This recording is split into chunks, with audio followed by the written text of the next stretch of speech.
23 de Gênesis, versículos 1 ao 19. Mas a serpente, mais sagaz que todos os animais selváticos que o Senhor Deus tinha feito, disse à mulher: é assim que Deus disse: não comereis de toda a árvore do jardim? Respondeu-lhe a mulher: do fruto das árvores do jardim podemos comer, mas do fruto da árvore que está no meio do jardim, disse Deus: dele não comereis, nem tocareis nele, para que não morrais.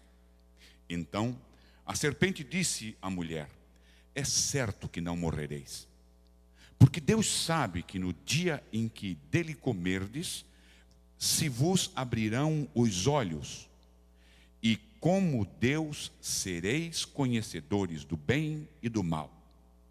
Vendo a mulher que a árvore era boa para se comer, agradável aos olhos e árvore desejável para dar entendimento, tomou-lhe do fruto e comeu. E deu também ao marido, e ele comeu. Abriram-se então os olhos de ambos, e percebendo que estavam nus, coseram folhas de figueira e fizeram cintas para si. Quando ouviram a voz do Senhor Deus que andava no jardim pela viração do dia, esconderam-se da presença do Senhor Deus, o homem e a sua mulher, por entre as árvores do jardim. E chamou o Senhor Deus aos homens e lhe perguntou: onde estás? Ele respondeu: ouvi a tua voz no jardim, e porque estava nu tive medo e me escondi. Perguntou-lhe Deus: quem te fez saber que estavas nu? Comeste da árvore que te ordenei que não comesses?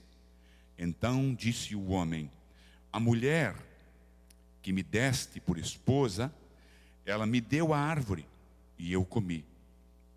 Disse o Senhor Deus à mulher: que é isto que fizestes? Respondeu a mulher: a serpente me enganou e eu comi.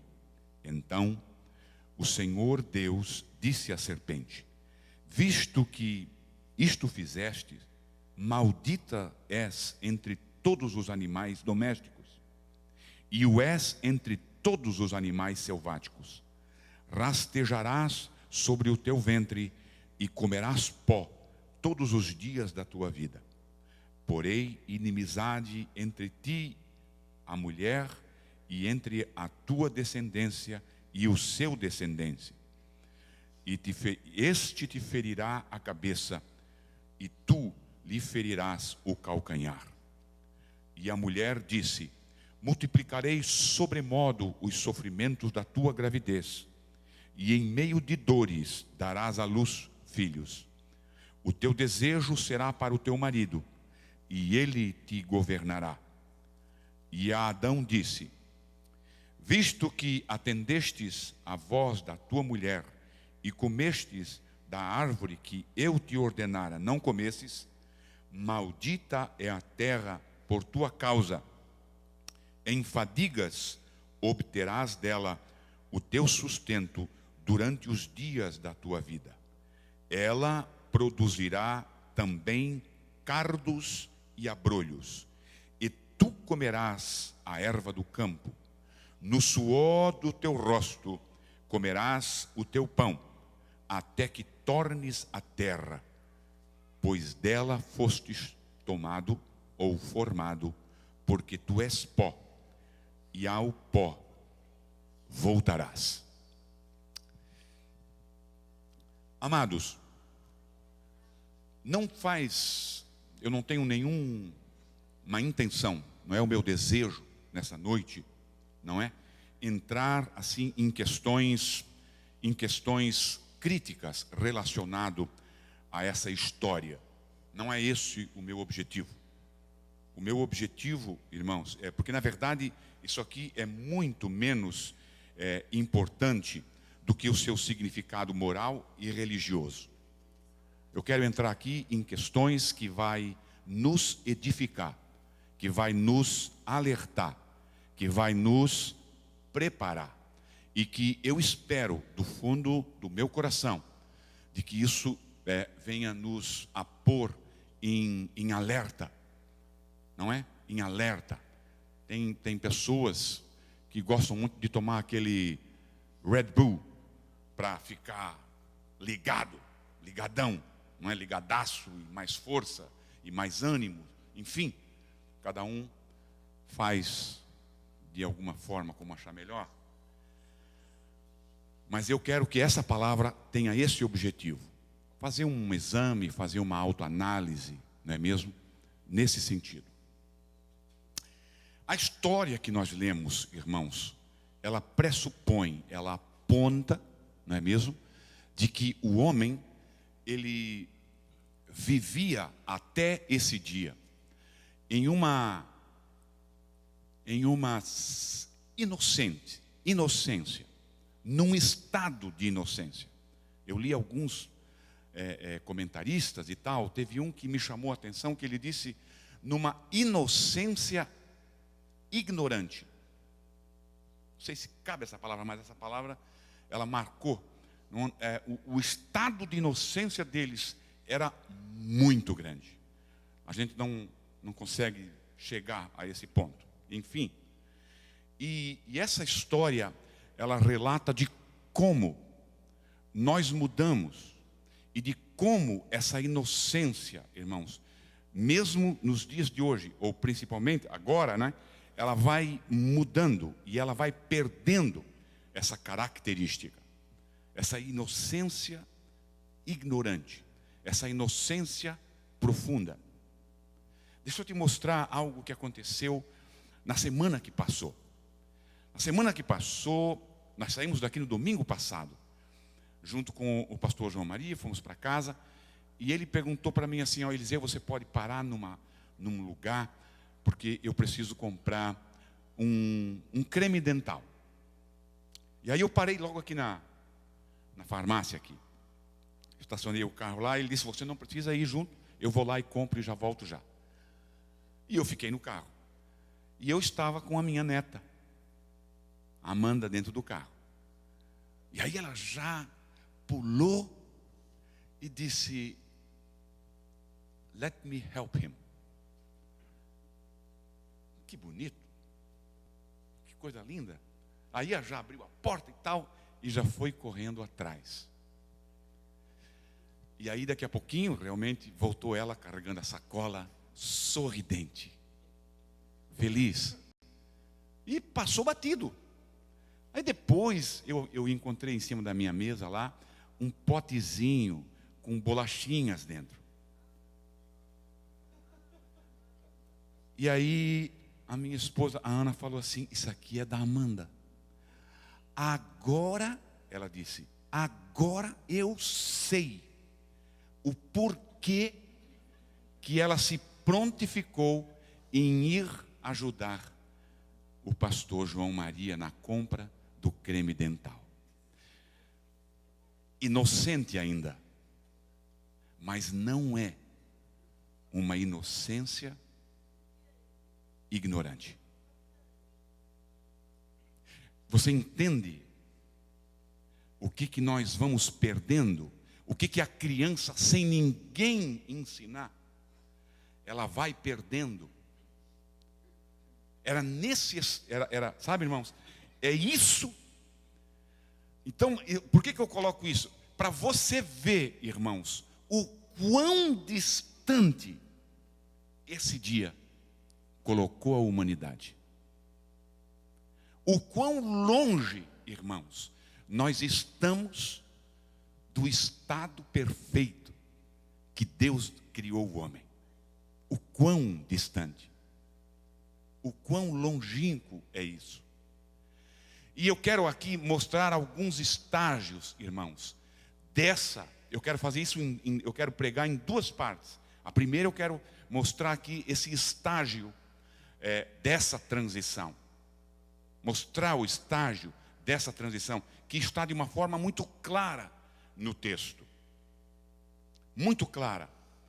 Deus deu uma lei, mesmo Adão estando no seu estado completo de inocência, meu amado, Adão era capaz de receber essa lei. Porque eu me lembro, eu sou irmão de 13. E nós tínhamos uma sala muito ampla, onde tinha a mesa, e então os meus irmãos mais novos do que eu, não é? Assim, eu sou o sexto, então vamos dizer assim que a partir do 10º, quando eu também já tinha alguma ideia. E aí um dos meus irmãos, ou das minhas irmãs, ia engatinhando e queria sair, engatinhando ainda, engatinhando. E queria sair da sala. A minha mãe só fazia assim. Shhh. Aquele dedo todo torto. Shhh. Turn around. E vai lá para o lugarzinho dele. Sabe? Porque às vezes, não, mas foi dada uma ordem a Adão. Existe essa restrição. Tu não deverás. É a primeira forma da lei. É uma forma congruente, capaz de a natureza de Adão absorver aquilo. Com uma verdade muito profunda. A história representa a primeira sugestão de obediência apresentada, que essa sugestão que veio de fora, essa sugestão externa que veio a Adão. Sem dúvida, ela foi gerada em estágios dentro, mas a sugestão, ela veio de fora. Ela veio de fora. E a tentação que levou a esses estágios, ela tinha uma fonte pessoal. Ela tinha uma fonte pessoal. Amados, existem seres, existem situações, existem coisas que nos orientam e que nos fascinam e que de alguma forma nos atraem a essa desobediência e a praticar aquilo que Deus diz não. A astúcia insinuante das sugestões do mal é como que o deslizar, observe isso, é como o deslizar tortuoso da serpente, procurando uma brecha, procurando um ponto aonde vem a infiltrar no coração o que ela pretende. Não é mesmo? Que coisa interessante, porque a serpente, aquele andar, aquela coisa e tal, e vai lá e consegue encontrar uma brecha, e consegue encontrar um ponto fraco. Ela encontrou o caminho dos corações no primeiro casal, e assim é com todos os seus descendentes. Olha como ela chega. Deus disse. Olha a insinuação, amado. Deus disse isso. Irmãos, e meditando sobre essa questão da serpente e tal, existe, eu não me lembro mais quem falou, mas de que a serpente, ela sempre caminha no mesmo caminho. Ela tem o caminho dela, ela deixa uma essência, e ela sabe que por ali ela passou, ela sabe que por ali ela entrou, ela não se perde. Ela deixa uma essência, enfim e tal. Lembra de quando essa serpente, irmãos, olha aqui para mim. Essa serpente é o João de Deus ontem. Sabe do que eu estou falando? Sabe do que eu estou falando? O João de Deus, aquele que foi preso hoje lá no Brasil. Aquele que foi preso lá no Brasil. Essa serpente é ele. Foi o primeiro médium, como se diz aí fora, médium. Eu não acho nada de médium. Para mim é endemoniado mesmo. Foi a serpente. Foi ela. O primeiro, você lembra de quando essa serpente, irmãos, ela se achega para Jesus, lá no capítulo 4, lá nos Evangelhos? Como é que ela fala? Qual foi a primeira? Qual foi a primeira palavra? Você é mesmo filho de Deus? Não é o mesmo caminho? Não é a mesma artimanha? Não é a mesma pegada de início? Deus disse isso mesmo? Foi isso mesmo? É o primeiro paralelo aberto com o sitiador. Imagina alguém que está sendo uma cidade, uma vila, um país que está sendo sitiado. E o lançar da dúvida é o primeiro ato do sitiador que está procurando uma brecha. A serpente procurando uma brecha. É o primeiro paralelo. As fascinações, sabe, irmãos?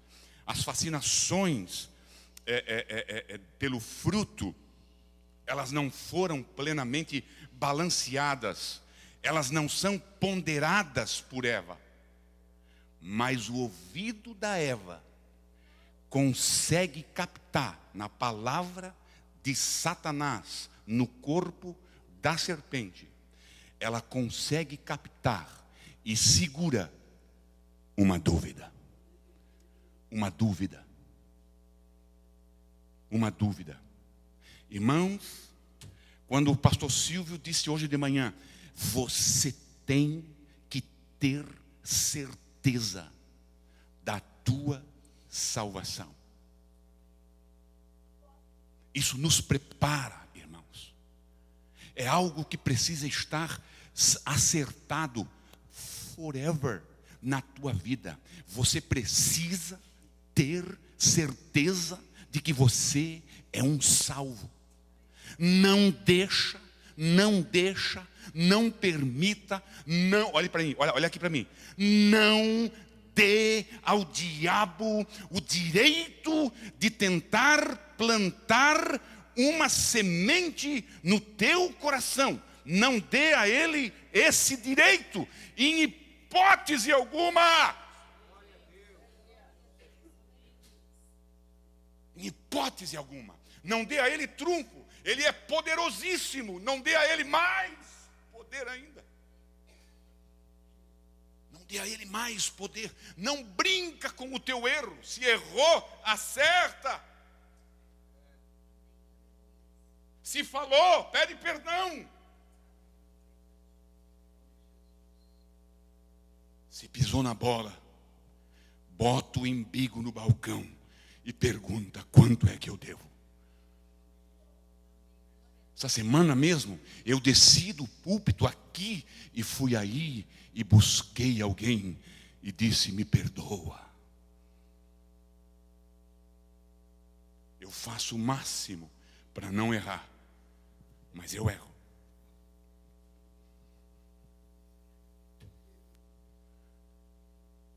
Deus disse a Eva, capta essa dúvida, e essa dúvida desce ao coração. Não é esse o caminho em que ainda nós estamos presos? O inimigo não vem com nhenhenhé no ouvido?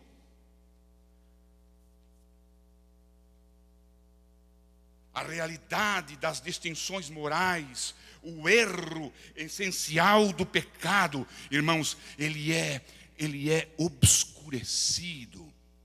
Ele perde os contornos, se você pode entender isso. Ele perde a sua forma na névoa da dúvida. No meio da fumaça. Pois é, mas eu não estou conseguindo distinguir direito. Na névoa da dúvida. É muito mais fácil derrubar alguém que está em dúvida. Muito.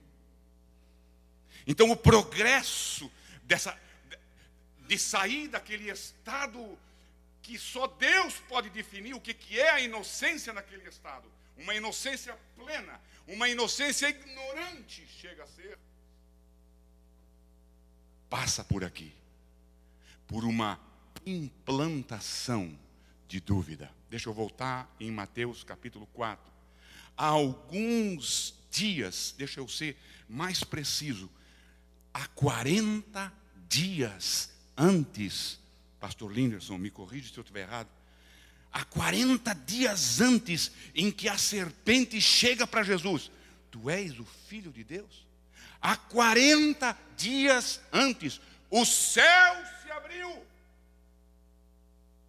e ouve-se uma voz dizendo: este é o meu filho amado. E o diabo vem o quê? Bater em cima disso. Vem tirar essa certeza. Vem fazer cambalear. Vem fazer titubear. Eu preciso correr, porque eu tenho 15 páginas para passar. Aquele não há nenhum dano nisso. Não, o que é isso? Não existe nenhum dano disso. Não existe nenhum problema nisso. Deus disse isso? Não, isso aí, sabe, aquele não há nenhum dano nisso, rouba a mente de Eva, rouba a mente do jovem de hoje, do século 20, rouba a mente da mulher, ninguém vai saber, rouba a mente do homem, porque, não, isso vai ser segredo, ninguém está vendo, Deus está vendo.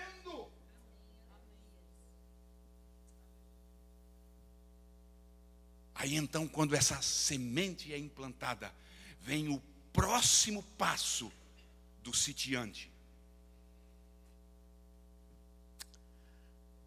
Certamente, você não morrerá. Irmão, eu já ouvi isso thousands times.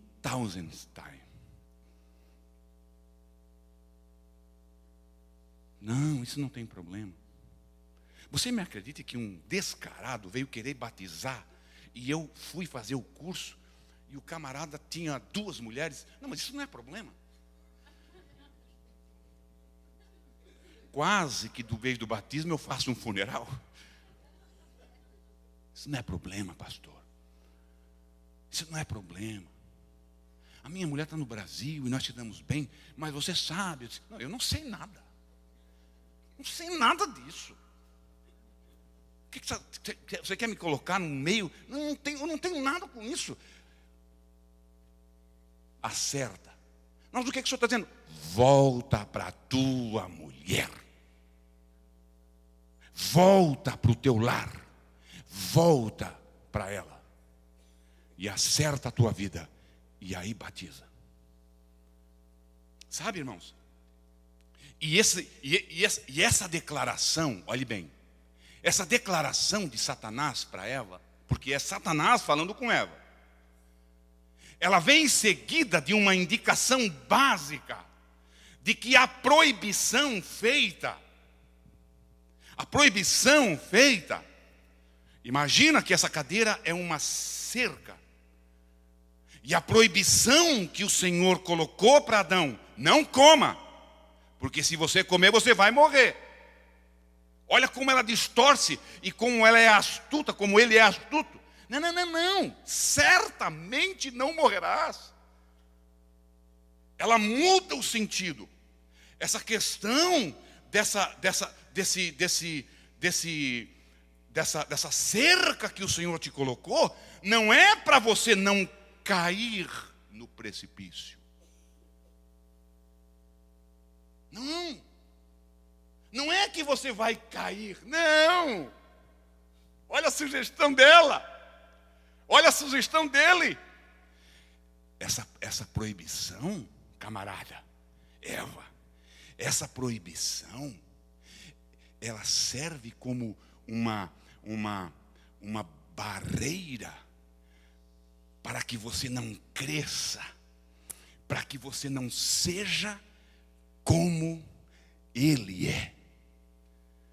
Deus colocou essa barreira aí, essa proibição, essa lei, não é para que você não caia. Não. Ele colocou isso para você não ser o igual a ele. Irmãos, é muita astúcia numa cobra só. Hein? Porque Deus sabe que no dia que você comer dele, os vossos olhos se abrirão e vocês serão como ele. Irmãos, e não é assim ainda? Não é assim ainda? Essas duas mentiras não são as bases que nos fazem pecar? Não, isso não vai fazer mal nenhum, rapaz. Que isso? Vamos lá, é uma festinha normal. É claro que vai ter uma musiquinha e tal, mas você fica na sua. É claro que vai rolar uma coisa, mas você não pega. É claro que vai... tem muitas mulheres, mas você é casado, você sabe. Não tem problema nenhum, não vai dar nada. Vai dar nada. Não é tão grave assim. E depois, aí entra essa aqui. Você é jovem. Já está com um sinalzinho de calvície, mas ainda é jovem. Você é jovem. Você precisa desfrutar. Você precisa desfrutar. A oferta é assim. Foi para Eva, é para mim, é para você, é para os meus filhos, será para os meus netos, para os três. Será para os meus bisnetos. E assim vai. Não faz mal. Você precisa desfrutar. Você é jovem. Você é bonito. Você é bonita. Vamos nos divertir. Que mal que tem nisso. Você não pode se privar. Você está se enganando a você mesmo se você não fizer isso. Que coisa bem bolada. E nós temos que dar o braço a torcer, porque, irmãos, ele foi muito sagaz. Não brinca com o diabo. Não brinca com o diabo. Ele não brinca com você. Ele não está brincando de ser Satanás. Então, vem o ceder ao tentador.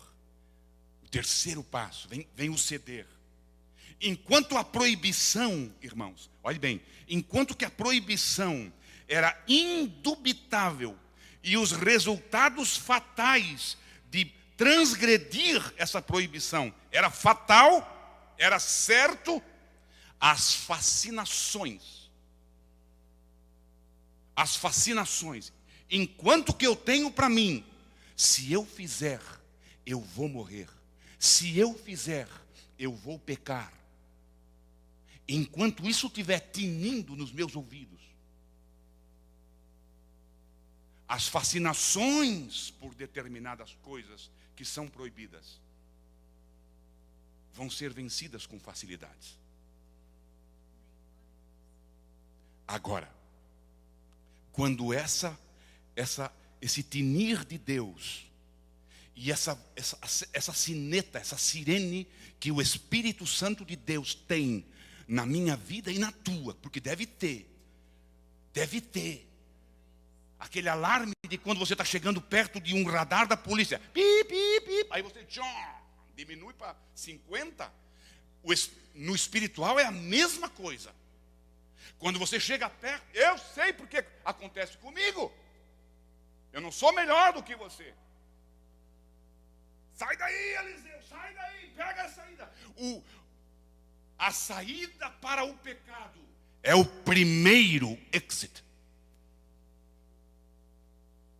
A saída para a vitória sobre a tentação é o primeiro exit.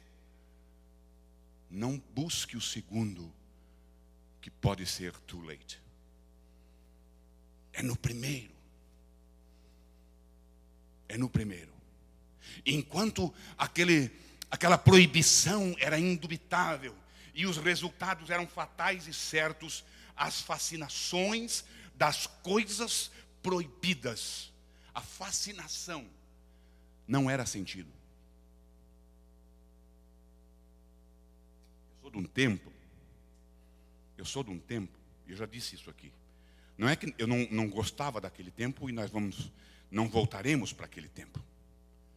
Mas em que, se alguém fosse pego na porta do cinema, ok. Tá. No outro dia estava rain on. Estava em disciplina. Você é desse tempo, Lindas? Não.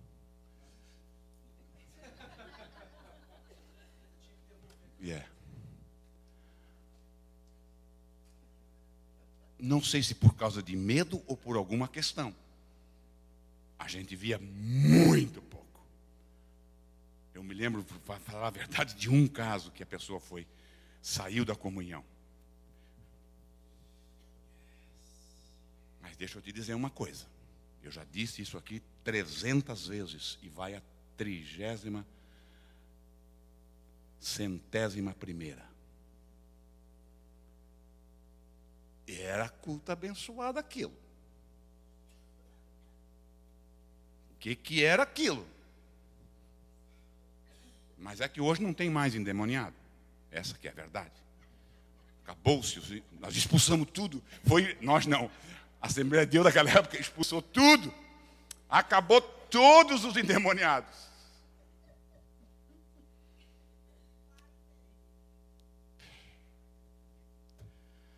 Enquanto aquelas fascinações eram, enquanto que a voz de Deus ainda ecoava no ouvido, as fascinações pelas coisas erradas. Quem sabe ela passou quantas vezes de frente àquele pé de fruta.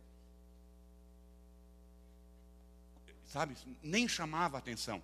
Agora, a partir do momento em que ela deu um lugarzinho, em que a serpente vai aqui e vai ali, encontrou um lugarzinho para entrar, sabe, aquela voz amorteceu e a fascinação se acende. E a Bíblia diz que ela viu. Não é assim ainda? Irmão, não é assim ainda ou só eu que estou certo aqui e todo mundo está errado? É bem assim. É bem assim. Quando é enfraquecido o sentido inspirador do mandamento de Deus e da ruína que se seguiria à violação, o coração do homem torna-se como uma cidade sem muros. Quando damos lugar a essa dúvida, o meu coração torna-se como uma cidade sem muro. Deixa eu trazer isso para nós aqui hoje. Um terreno baldio. Talvez não as mulheres, mas os homens daqui. Quantas vezes que procuraram um terreno baldio. Agora gol. Você sabe o que eu estou falando? Precisa ser mais explícito? Eu preciso. Não, para o carro, tem que ser qualquer lugarzinho aí, qualquer lugarzinho. Um terreno baldio. E quando é o número 1, ok. Terreno baldio. Onde é que eu vou jogar esses destroços? Onde é que eu vou jogar esse resto? Onde é que eu vou jogar essa coisa podre? Onde é que eu vou jogar esse lixo? Onde que eu vou jogar esse lixo? Procura um terreno baldio por aí. Irmãos, leia. Lá no capítulo 5 de Isaías, em que Deus diz: eu escolhi um terreno. Eu escolhi mudas selecionadas. Minha primeira vez que eu preguei esse texto, eu preguei errado e fui corrigido na lata. E eu disse que foi escolhido sementes. E uva não se planta com sementes, pastor Eliseu. É com mudas. Uau! Now I know. E a Bíblia diz que Deus escolheu o terreno. Deus cercou o terreno. Deus virou a terra daquele terreno. Deus escolheu as melhores mudas de uvas.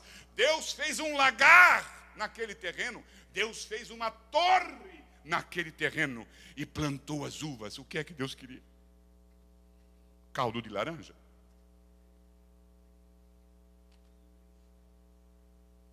E me deu o quê? Me deu uvas bravas. O que é que eu vou fazer com a minha videira? Já sei o que é que eu vou fazer. Eu vou derrubar a torre. Eu vou tirar a sebe. Eu vou derrubar a cerca. E aí então, deixa o gado entrar. Irmãos, e tem muita gente escolhida por Deus, que uma vez era uma vide, e de que hoje está com a vida num pasto, cheio de vaquinha, e naquele pasto tem aqueles montes verdinhos, que depois você me chama, que eu te digo o nome, num adjetivo bem chulo.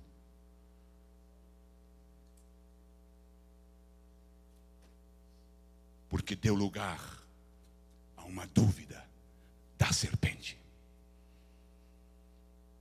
Enquanto não deve de Deus, para que não morra, toca os ouvidos, os olhos veem pouca beleza nas sirenes que cantam e acenam. Mas uma vez que aquela voz horrível de Deus, porque quando eu estou inclinado a fazer alguma coisa, quando vem o pastor e diz, como é que você está? Sai daqui, Satanás, está me perseguindo. Torna-se aquela voz de Deus, olha, eu te amo. Aquilo torna-se uma voz horrível. Quando eu coloco meu coração, quando eu inclino meu coração para dúvida, tudo que vem em contrário àquilo é horrível, é enfadonho. Taca a vida, que é aquele pasto cheio daqueles montinhos, aí vem para o culto, o louvor estava fraco demais, mas que pastor que prega o que prega nada. Não, e aquele irmão que foi orar, olha o verbo que ele usou, fora do tempo, ele diz, nós vai, e é que a vida dele está um lixo.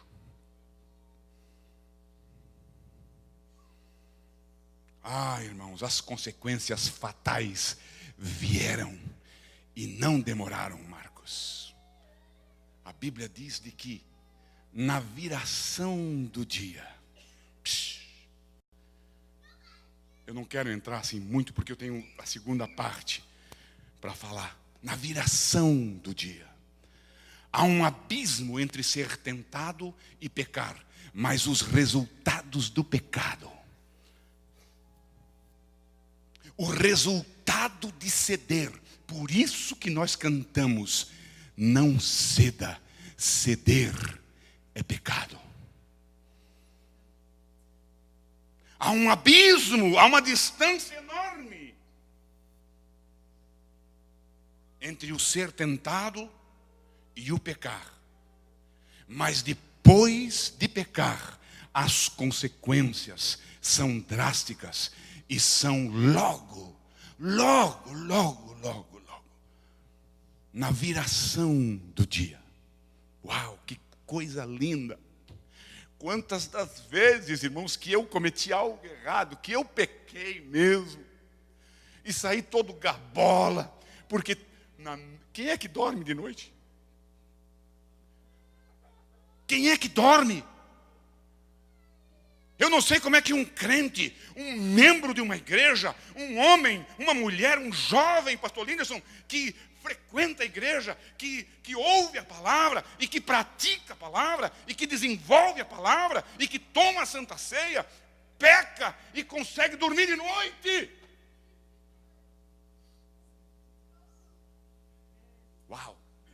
como eu queria. Receba! Mas não é isso.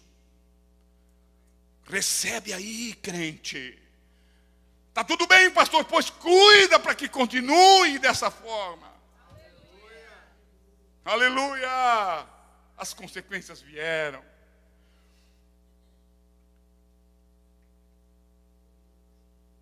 A consequência da queda é uma relação perturbada com Deus, que é apresentada na forma altamente simbólica, que se ajusta a todas as eras, se ajusta à era primitiva e se ajusta à era do século 21 e vai se ajustar até a era em que esse Jesus vier para nos tirar desse mundo podre. O pecado rompeu a comunhão com Deus, transformou em medo. Transformou em medo. Aquilo que era prazível. Você viu que eu estava encerrando o texto, encerrando a meditação. Dei a lida de novo para não precisar ler tanto. E aí o Espírito Santo de Deus me... Você notou, Eliseu, de que o texto indica de que havia uma regularidade na vinda de Deus ao jardim para irmã Rosângela, para um fellowship, para um momento íntimo. Você notou que existia,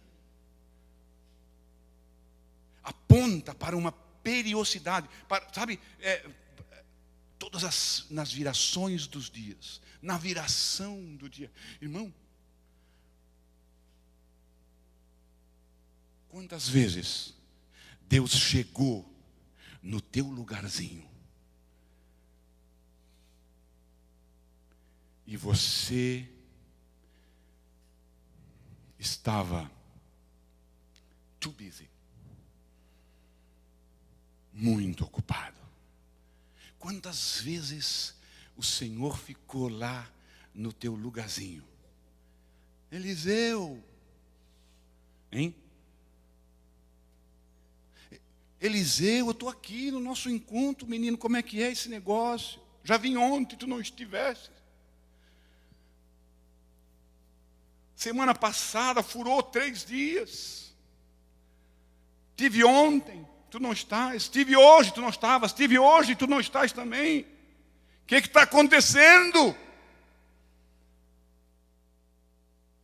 Fato foi de que, vamos colocar assim, um sentimento em Deus de homem. É claro que. Mas vamos humanizar Deus. Puxa, Adão, onde é que tu estás? Menino, eu estou aqui andando, procurando você. Consequência do erro, a consequência do pecado, ela é desastrosa no relacionamento com Deus. Irmão, eu já senti isso. De eu ter pecado e o meu relacionamento com o meu Deus foi quebrado. Eu já senti.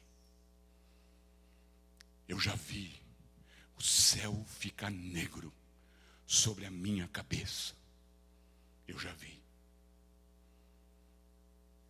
Eu já vi. Já senti o diabo entrar no meu quarto.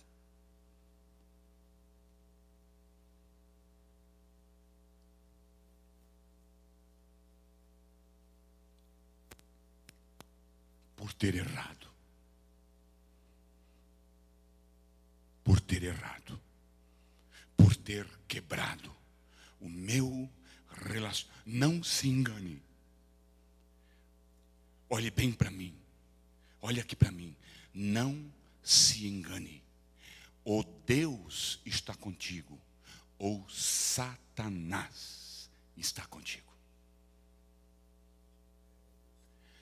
Você nunca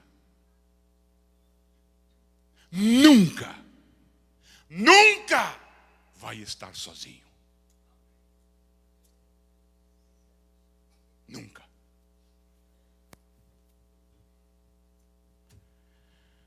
Ah, isso é profundo e perpetuamente verdadeiro. O impulso de se esconder de Deus, olha, além de, sabe, ainda dá um senso de ignorância. Como é que eu vou me esconder? Vou me esconder de um jardim que Deus plantou. Deus conhece cada árvore daquela pelo nome. E cada árvore daquela conhece o Deus que a criou. Ara, nuisai, shurimianda.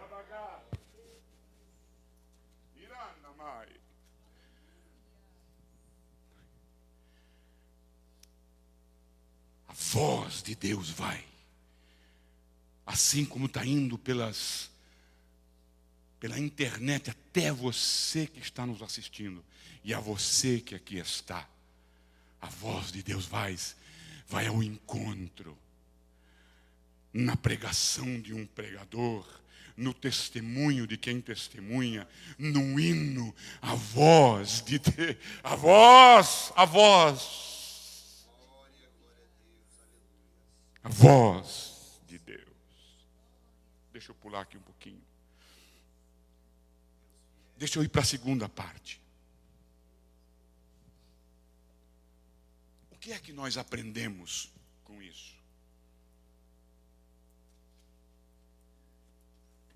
Vamos olhar de novo para o 3º capítulo. A Bíblia nos mostra que Deus sempre quis que nós soubéssemos, irmãos, sobre as origens. E nós estamos olhando para o capítulo 3 do livro de Gênesis para saber a origem do pecado. Toda a decadência, toda a doença, toda a disfunção, todo o erro, toda coisa ruim, todo roubo, toda doença. E para acabar essa lista, fazer curta, a morte é consequência do pecado. O pecado explica todos os problemas do mundo. Irmãos, o Brasil não precisa de um Bolsonaro. Os Estados Unidos não precisa que um Barack Obama volte. Não. O Brasil precisa de Jesus. Voltar para Deus. Os Estados Unidos, irmãos, você sabe de uma pesquisa de que 90% dos americanos creem em Deus.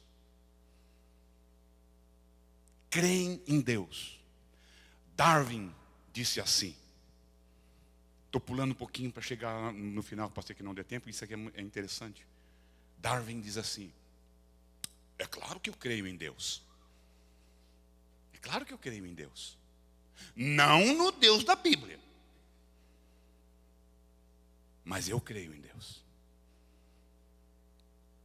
Fugir de Deus é anular Deus, ou uma tentativa de anular Deus.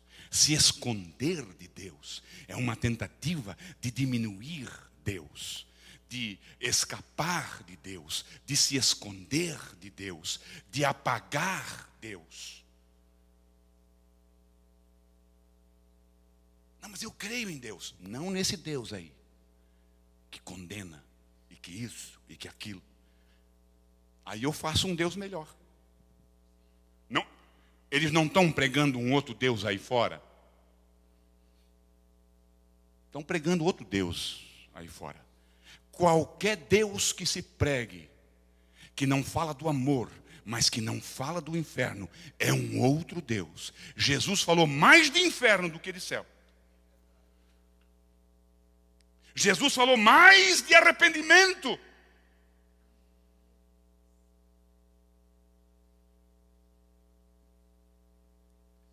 É importante entender como o pecado veio ao mundo. Irmão, quando você começar a sentir aquela coceirinha de que não, pois é, irmão, foge pelo amor da tua alma. Nós não podemos entender a história redentora. Por que é que nós precisamos de um Salvador? Por que é que Jesus teve que morrer? Por quê? Olha aqui. Dizem que a profissão mais antiga, Kendra, qual é que é a profissão mais antiga?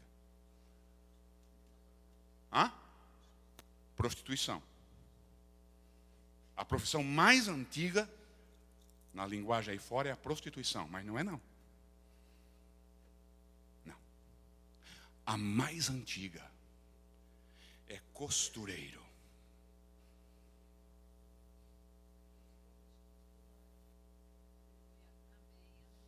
Você pegou isso aí? É costureiro. Cunhada do Elis, que eu me esqueci o nome. Irmã Selma, é costureiro. Na fuga do homem, o homem até tentou se cobrir com alguma coisa. Mas eu li um camarada que disse assim, é até isso, porque a mente de Adão ficou afetada, porque aquela folha de figueira tinha um produto que dava uma coceira danada.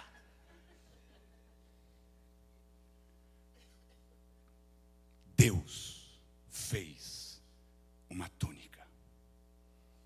Essa túnica chama-se Jesus. Vistamo-nos desse Jesus. Nós não podemos entender essas questões. O capítulo 3 e a condição universal do homem, ele explica. Isso explica porque deve haver um Salvador. E porque o universo deve ser finalmente expurgado e trazido à existência um outro no seu lugar. Você deve entender o propósito de Deus ao criar o homem. É aqui que nasce a questão da palavra pecado. Deus criou o homem para a honra e a glória dele mesmo. O homem é a glória, é a coroa da sua criação. Então, cada vez que o homem faz algo que não glorifica a Deus, ele peca. Ele erra. Ele erra. E não se iluda. Não se iluda. A alguém nós estamos glorificando no nosso corpo. Aqui nós entendemos. Aí vem a palavra errar o alvo. Errou o alvo. Amártia no grego. Errou o alvo. Porque o meu alvo era glorificar. E eu não estou exaltando. Eu não estou glorificando. Nós devemos entender o capítulo 3. O homem, irmãos, ele não evoluiu de uma coisa, de uma neba, disso, daquilo. Não. Ele foi criado. Ele foi criado 100% absoluto naquele dia. Um dia, Deus soprou na narina daquele boneco e ele tornou-se o homem que é. E num dia ele pecou. Um dia ele errou, um dia ele caiu. E o caiu dele foi em uma perversão de inocência, a imagem de Deus, nas profundezas do pecado e da depravação. Ele não subiu, não. O homem não está evoluindo. O homem não está num processo de evolução. Lendo Gênesis 3, você vê que o homem está num estado contínuo de depravação, de apodrecimento, de morte. Está caminhando para a morte. Essa é uma mudança dramática. Isso é um 180 graus inverso do plano de Deus. E nesse capítulo 3 nos mostra a natureza da depravação. Eu sei que existem muitas questões sobre essa depravação.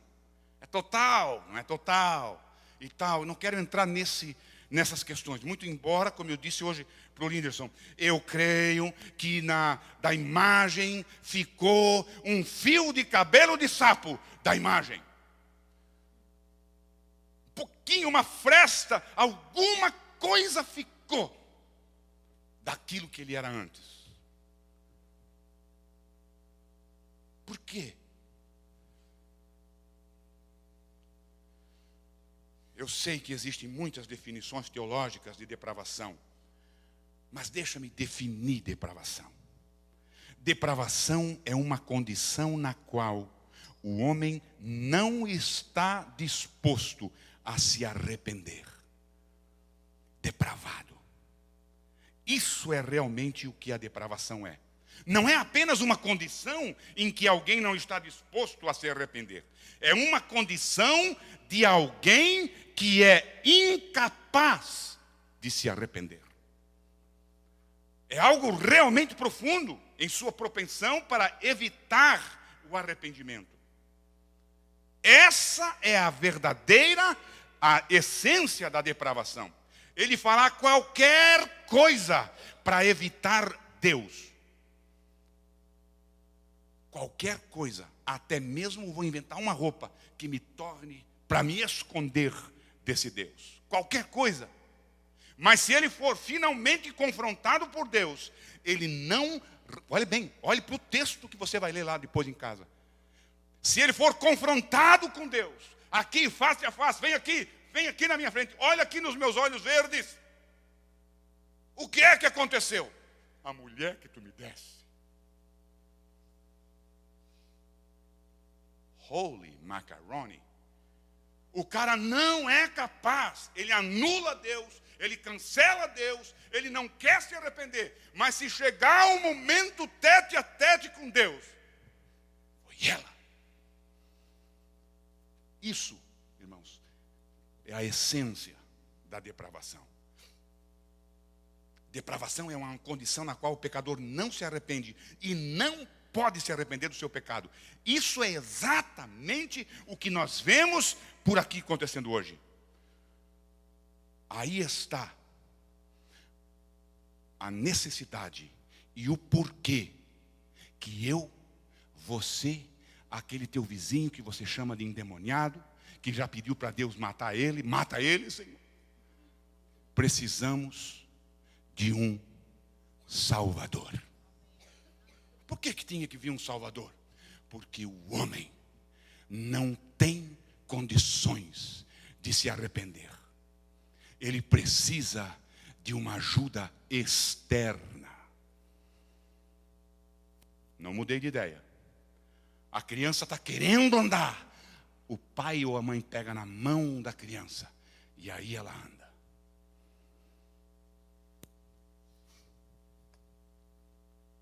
Então o que eles fazem? Eles se escondem de Deus, eles fogem de Deus. Essa é a essência da depravação. O negócio é fugir do verdadeiro Deus. Eles costuram roupa, eles na tentativa de cobrir a sua nudez. Irmãos, esse sempre foi o caminho do homem depois do pecado. Esses aventais de fabricação própria não removeram de Adão e Eva o sentido da sua vergonha. Pois quando eles ouviram a voz do Senhor, eles se escondem dele. Por que a Bíblia é tão negligenciada? Para esconder o verdadeiro Deus. Por que a Igreja Católica não prega a Bíblia? Para esconder a identidade do verdadeiro Deus. Por que, irmãos, que igrejas inteiras estão pregando outra coisa, mas não o Deus da Bíblia? Para esconder a identidade de Deus, para esconder esse Deus que vai atrás, para esconder esse Deus que cura do pecado, que sara a mácula, a ferida, o câncer, a lepra do pecado. Mas tem que haver um confrontamento. Tem que haver um eu comi, Senhor, dos dois, está lá. Está lá, eu comi, Senhor, e eu comi, Senhor. Aleluia. Deixa eu agora pregar um pouquinho do Evangelho. Deixa eu te levar para cima um pouquinho. Adão, onde está você? a primeira manifestação da graça. O primeiro momento em que graça aparece na Bíblia Sagrada. Adão, onde é que você está, Adão?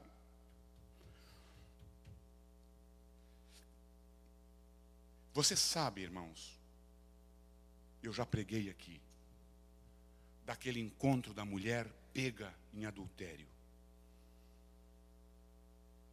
Não sabe? Sabe sim. E eles trazem aquela mulher a Jesus. E nós até fizemos uma coreografia aqui com aquela mensagem, naquele dia.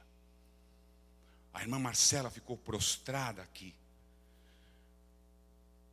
E aí, irmãos, nós pregamos naquela noite de que Jesus se abaixa. Jesus vai ao nível da pecadora. Jesus se abaixa. Então, graça, aí ali nós definimos graça como que um Deus que desce. Um Deus que se abaixa. Um Deus que vai ao nível do pecador. Aleluia. E a Bíblia diz de que Jesus começa a escrever Jeremias 17:10. Bota para mim Jeremias 17:10. Começa a escrever na terra. E sabe, muitas pessoas e tal. O que Jesus escreveu? Naquele dia eu disse assim, que Jesus escreveu assim: minha filha, don't you worry. Me lembro como se fosse hoje. Everything is gonna be alright. Mas não foi isso. Estava errado.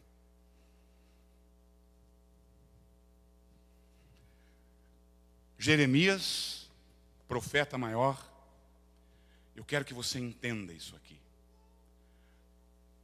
Diz assim, Linderson. Eu, o Senhor, esquadrinho o coração, eu provo os pensamentos. Desculpa, não é esse o texto. Quem sabe a minha Bíblia está ao contrário à sua.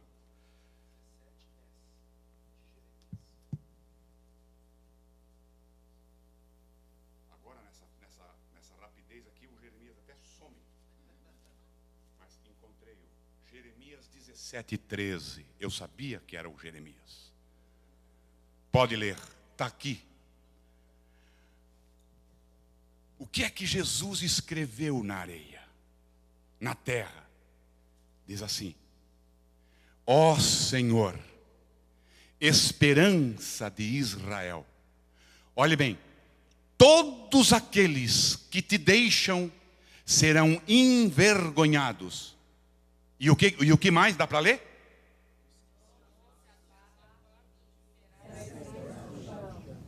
Pronto. E o nome dos que se apartam de ti serão escritos no chão. Você já escreveu? Eu já escrevi. Ana, eu te amo. E faço aquele coração com flores e uma flecha vazando aquele coração. Só que 5 minutos depois eu fui lá. Nem a flecha, irmã Márcia, estava lá. Assim é com o nome daqueles irmãos que abandonam o Senhor. Onde está o nome de John Lennon e outros grandes homens que abandonaram o Senhor?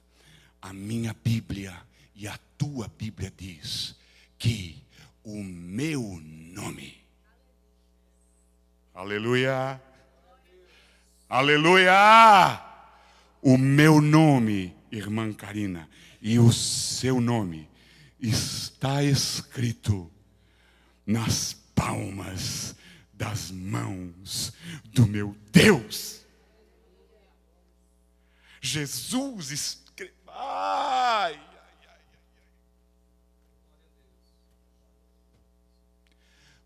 Onde, eu quero concluir, onde você está?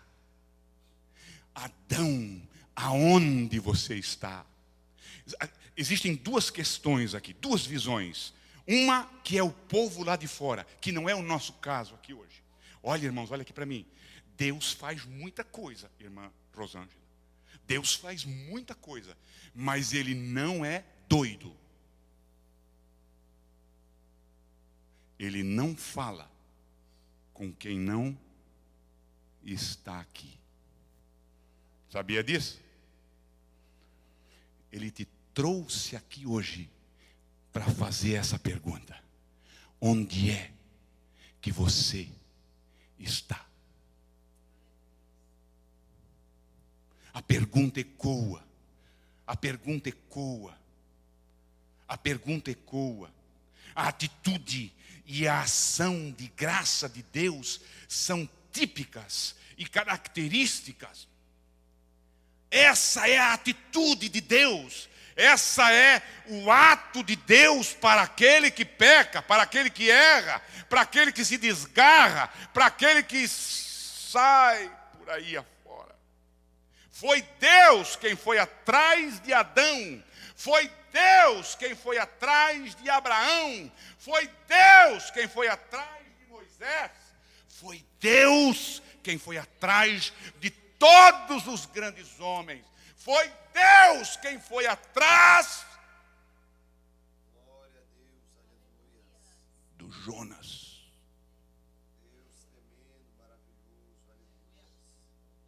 Do Jonas.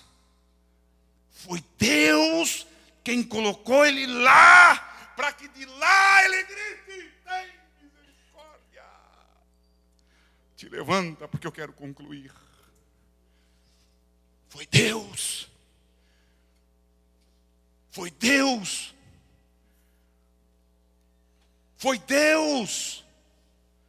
Foi Deus quem te procurou. Foi Jesus quem te chamou. Deus tem um plano. Deus tem um projeto. Ah, pastor, mas eu sou um zero à esquerda. Mentira do inferno. Mentira. Jesus te chamou, Ele te chama, Ele te busca para curar enfermos, para expulsar demônios. Jesus te chamou para limpar os leprosos, para ressuscitar morto. Ele te chamou para dar pão aos que têm fome. Ele te chamou para ser a testemunha dEle, para ser um embaixador dEle.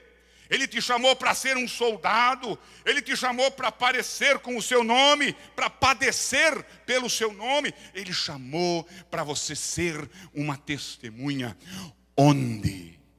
Irmão, olha aqui para mim concluir agora. Vou desligar.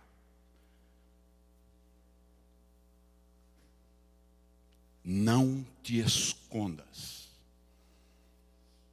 atrás de louvor. Olhe bem aqui, irmãos. Com a autoridade que Deus me investiu, não te escondas atrás de professor de escola dominical. Não te esconda atrás de um cantineiro. Não te esconda atrás de um diaconato. Não te esconda. Não. Sabe o que é isso, irmão? Sabe o que é isso? Isso aqui é se esconder, Linderson, no bosque do Senhor. É se esconder no bosque que Deus plantou, ai. Faça isso não. Faz isso não. Eu quero que você levante a tua mão hoje. Em nome de Jesus, seja homem. Em nome de Jesus, confronte. Em nome de Jesus, resolva essa parada. Sabe o que curou o leproso do capítulo 8 de Mateus? Hoje eu resolvo essa parada. Se eu não resolver essa parada hoje, eu vou morrer leproso. Então é hoje. Hoje ou me matam, ou eu vou para a glória, ou eu vivo mesmo, ou Jesus me cura. Levanta a tua mão. Olha aqui para mim. Se você quiser vir aqui à frente, venha. Se Deus falou contigo, se Deus te balançou aí, se você ouviu, sabe, se você, mas eu não sei, pois venha. Se você não sabe, se você não tem certeza, se você acha que foi Deus, é preferível você vir aqui na frente, num equívoco, do que ir embora, do que sair daqui, pela mesma porta que entrou, e da mesma forma que entrou. Não saia daqui dessa forma.